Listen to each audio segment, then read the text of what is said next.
కుదురుగా కూర్చుంటే పుత్తడి బొమ్మగా నిన్ను తిట్టి దిష్టి తీయన పిల్లాడల్లే అల్లరిగా పరుగులు తీస్తుంటే కళ్ళను మూసి నలుగత్తి లాలైపోయన నువ్వు నడిచి అలసిపోతుంటే నా చేతులు నిన్ను మూసేను నువ్వు కథలు చెప్పమని అంటే మన కథని వినిపిస్తాను ఏ చింత లేదంట నీ చింతనుంటే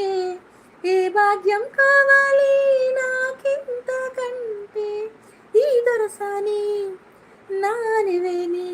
ఇక లోకంలో ఏదైనా పోతే పోనీ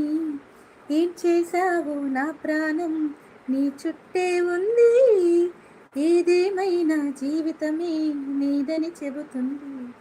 ఏం చేశావు నా మనసు నీదైపోయింది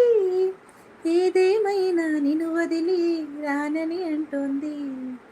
ఏం చేశావు నా ప్రాణం నీ చుట్టే ఉంది ఏదేమైనా జీవితమే నీదని చెబుతుంది